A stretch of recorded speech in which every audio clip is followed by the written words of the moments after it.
Bonjour chers téléspectateurs de Télé-École, nous sommes toujours ici au niveau du stand de la police nationale, sauf que cette fois-ci nous sommes avec le lieutenant de police Babacar Simal, chef de la division de la police technique et scientifique. Nous allons le laisser se présenter et aussi nous parler un peu de la police scientifique. Lieutenant Simal, pouvez-vous nous parler de la police scientifique? Quelles sont vos missions primaires?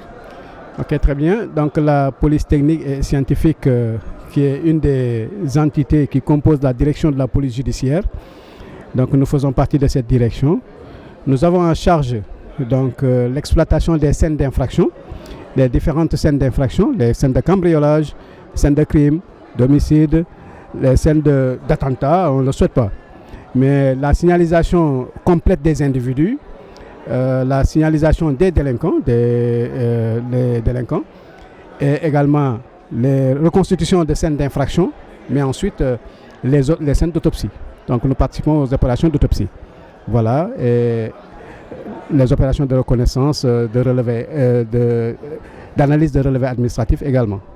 Avez-vous tous les matériaux qu'il faut pour réussir une très bonne opération? À ce jour, oui, nous touchons du bois. Donc nous avons quand même, avec l'assistance de l'autorité, donc une panoplie d'instruments de police technique et scientifique qui puissent nous permettre d'être efficaces sur le terrain, mais également de pouvoir travailler en laboratoire. Donc vous n'êtes pas sans savoir que nous menons des expertises sur différentes matières.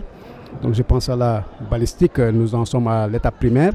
Mais dans l'analyse des drogues, nous y faisons et nous analysons toutes les sortes de drogues en circulation dans le pays ou au-delà même. Et nous sommes autonomes du point de vue de l'exploitation de la photo. Donc nous avons un laboratoire de photographie judiciaire. Mais également nous participons nous analysons beaucoup d'autres substances que je ne peux pas me permettre donc de m'étaler dessus. La police judiciaire, c'est une direction qui intègre les 10 directions de la police nationale.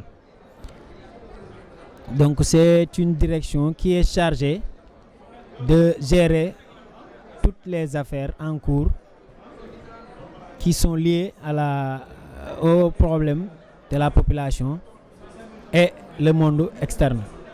C'est-à-dire on représente en quelque sorte la justice dans la police nationale.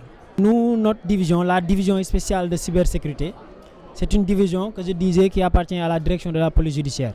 Division qui est dirigée par le docteur Papa Gueye, commissaire de police, qui est le chef de la division. Donc la division en tant que telle a 5 unités. Donc on a une unité appelée la VTDO, qui est l'unité de la veille, technologie et de documentation opérationnelle.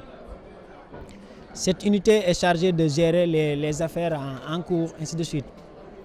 Il y a aussi une unité appelée service d'enquête judiciaire, qui gère tous les dossiers d'enquête judiciaire, d'ouverture d'enquête préliminaire, enquête de flagrance. Des fois, les délégations judiciaires aussi. Le service traite ça.